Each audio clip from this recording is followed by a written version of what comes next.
But Obama says that we're going to democratize the Middle East. And what that means is the color revolution template, which we had seen in Ukraine and in Georgia, and briefly in Iran in 2008, gets applied again, this time to a much wider number of Arab countries.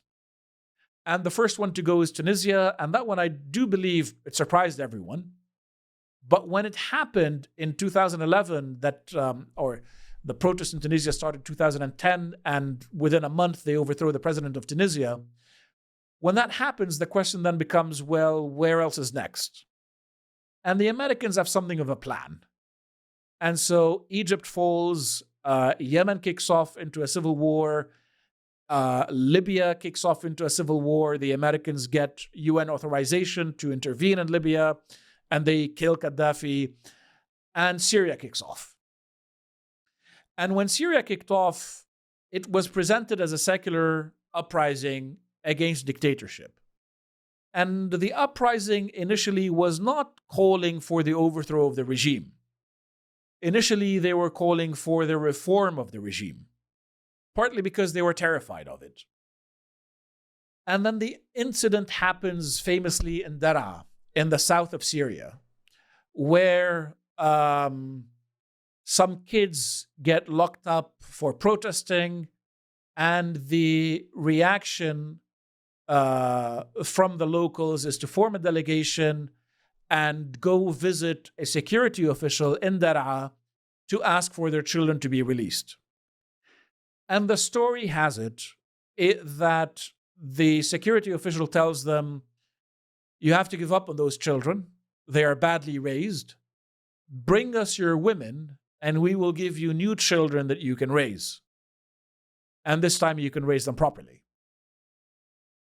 That, in this culture, in any culture, is obviously deeply humiliating, but it shows you the kind of arrogance with which Assad ruled Syria.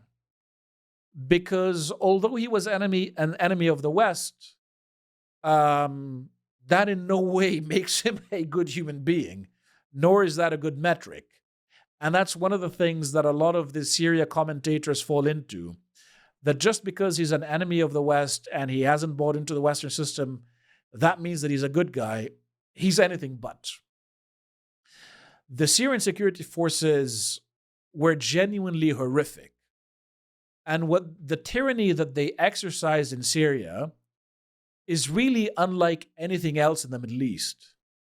Comparable only to Saddam, really. And arguably Saddam was a little bit better, arguably not. I mean, it's a difficult thing to decide who was worse, Saddam or Assad. But the Assads ruled Syria with a kind of brutality and a kind of disregard and disrespect for the Syrian citizens, and with constant humiliation of anybody that they thought was weaker than them. And this mindset obviously drove a huge amount of the grievance that the Sunnis felt. And so when this incident happened and it was widely reported, it actually triggered a lot more unrest. And the slogans of the protesters changed from the people want to reform the regime to the people want to overthrow the regime. But, again, driving the paranoia of the Syrian government, the American ambassador decides that he's going to visit the protesters and join them. And you have to be objective about this stuff. Like, if a foreign ambassador decides to join the Tommy Robinson protest in London, can you imagine the reaction of the British government? Or decides to join the BLM protests in the United States, or, the Proud Boys, or any protest groups. The idea of a foreign ambassador joining the unrest was always insane. But of all the places that he could have gone, the American ambassador goes to Hama. Remember, Hama is the city at the center of Syria where the Assad family had massacred 10, 15, 20,000 people in order to preserve its grip over the country in the face of a Muslim Brotherhood insurgency. And the message of that was clear. The message of that was, we will back the Muslim Brotherhood against the Syrian government. So you end up with this choice between two horrific evils, really. The evil of the Assad government, who had disappeared thousands of people, tortured. Like, I have family who were tortured by the Syrians. These people are evil. A choice between the Muslim Brotherhood, who want to establish a caliphate, and between the Assad family, whose main priority is holding on to power, and they do so in part by partnering with Hezbollah and working to deter Israel. That's the choice that we end up with in 2011. That's the context, really. And then the narratives really diverge. In Homs and in Daraa and in other places, stories begin surfacing about shootings of protesters. But stories also begin surfacing of shootings of Syrian government forces, including, I believe, here in Ma'arat al-Na'man. This one is a particularly important town because it's the key to the north and to connecting Aleppo to the rest of the chain of cities that are needed to dominate Syria. So nobody really has established with any certainty who drew first blood, but all of the ingredients were there for a very brutal war. So in 2010, I just begun being a sort of proper Middle East analyst. And in January 2011, we said that we don't think this wave of uprisings is going to spread to Syria.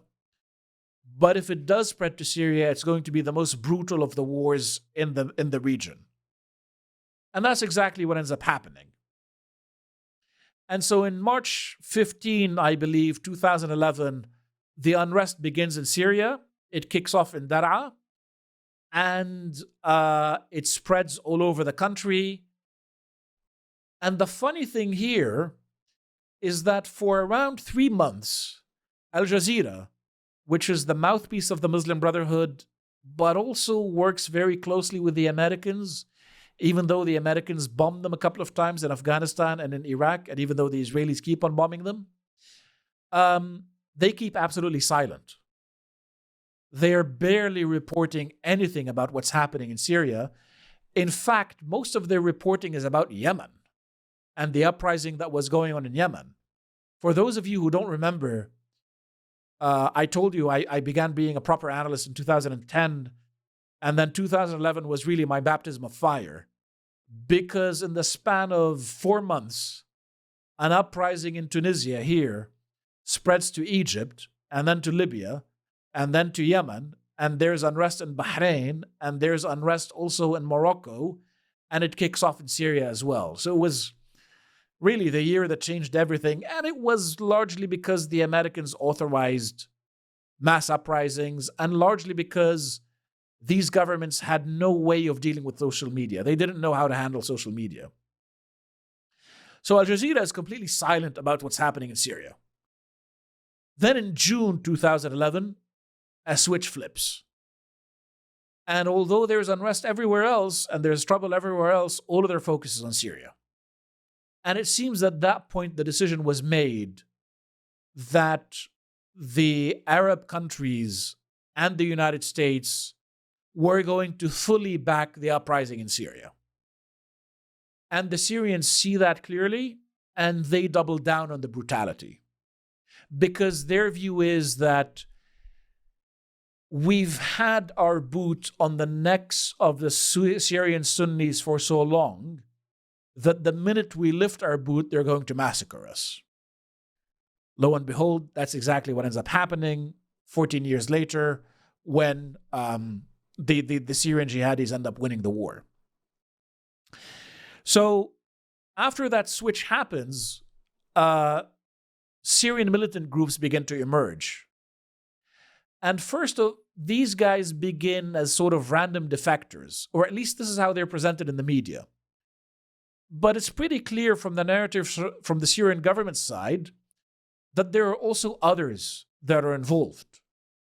And now we know from the statements of the new president of Syria, Abu Muhammad al-Jolani, that right after he was released in 2011, he and 5 others went into Syria to begin building some kind of infrastructure. And the Muslim Brotherhood, because of the old insurgency from the 80s, still has some infrastructure to build up an insurgency. And these things kick off. And when they do, the Syrian government defectors who are initially lured by the slogans of the Syrian uprising, freedom, equality, etc., all of that stuff, they get attracted to the Islamist side, or they have to fight against the Islamist side. And in these kinds of wars, the more militant extreme always wins. And this is something that people in the West should also remember. When these kinds of things kick off, there is immediately a race to the right over who is going to be the most hardline. And obviously, over time, the more hardline jihadi factions outfight the more moderate factions, so to speak. And if they don't outfight them, they actually convert them. So we start seeing Syrian groups emerging, particularly in these 2 towns, in Homs and in Tbilisi and in Rastan. And again, these are not random. These are the connections between Homs and Hama. And if you think about Homs, Damascus is the keystone of the whole Levant, if you will. Homs is the keystone for Syria as a modern nation state, because it's through Homs that the city of Damascus is connected even to the east of the country and to the northern cities and to the coast. So if the Syrian government loses Homs, then it loses everything. And the fact that the militant insurgency kicks off in Homs tells the Syrians pretty clearly that the weapons are coming in from Lebanon, which was true.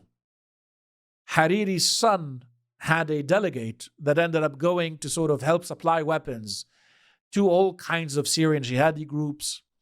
And it became very obvious that this is a war for survival. And so when these cities become threatened, the Syrian government doubles down even more intensely. And it commits to fighting the war even more fully. And the level of brutality increases. Then we see the Operation Timber Sycamore being announced, which is a decision in 2012, basically, that the CIA undertook to back the jihadis in Syria. And we have the famous Hillary Clinton emails with one of her advisors saying, in Syria, Al-Qaeda are on our side. Like literally the guys who supposedly blew up the Twin Towers and conducted the September 11 attacks. Now they are allies of the United States in Syria. So there is this, again, moral mess that you find. And from 2012 to 2017, the CIA and the Pentagon has its own different program, they decide that they're going to fully back the insurgency. And it leads to some instances of really pure comedy gold. The CIA guys fight the Pentagon guys, and then they both lose to Islamic State and to Al-Qaeda. And here, as an analyst, I have to say, the guys in the Pentagon and the CIA obviously knew that the weapons that they were supplying were going to end up in the hands of Islamic State and Al-Qaeda. They obviously knew this. They obviously knew that when they gave them modern anti-tank weapons and things like that, the sort of supposedly moderate rebels weren't going to stay moderate for long. They're going to be taken over by the jihadis. And that's pretty much what happens. And so this leads to the growth in strength of the Islamic State and of Al-Qaeda, who end up fighting their own civil war. And this is all getting coordinated by two operations rooms, one in Turkey and one in Jordan, managing the northern front and the southern front. And in 2012, when this properly escalates, Hezbollah intervenes in the war, backed by Iran. And then the Russians intervene. I'm looking at the clock time and sort of running a little bit out of time. We'll do another episode on the intervention by Hezbollah and the Syrians and the Russians and the role of Islamic State and all of that. But basically, what ends up happening is that the Syrians see that this is a fight against the United States and Israel and the West. And the West in general, including the French, the British, the Americans, plus their Arab allies, the Saudis, the Emiratis, the Qataris especially, even the Kuwaitis got involved. Like I remember the Kuwaitis were sending clerics to help radicalize the Syrian fighters. Like this is what they were doing. They were helping radicalize them further because they thought that it's only through jihadi radicalism that they could withstand the amount of force that was being applied by the Syrian government and continue to fight. But the direct causes of this war, it must be said, are two. The first one is the Sunnis of Syria did not want to be endlessly ruled by an Alawite regime. They started fighting against it from the outset, from the 60s, but then they were defeated, and they might have tolerated it had that regime been less brutal. Had they been less prone to torture, less prone to kidnapping, less prone to humiliation, less prone to abuse, less prone to corruption. Remember, friends of mine in Syria, like if you grew a business so that it had more than $100,000 in revenue, you were going to be made to give 30%, 40% to somebody from military intelligence or from one of the other intelligence branches. And there was no way around it. If you didn't do it, they'd kill you, they'd torture you, they'd do something to you. So that was one direct cause. The fact that this was a minority hated by the majority, ruling over them, but not just ruling over them, humiliating them constantly. And the second cause is to protect Israel. And I say these things without any kind of moral judgment. I say these things because they are true, and the record shows that they are true. These were the causes of the civil war. This is what drove Syria into the state that it is today.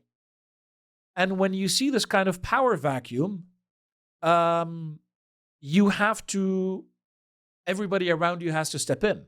If you enjoyed this piece of premium content from the Lotus Eaters, head to our website where you can find more.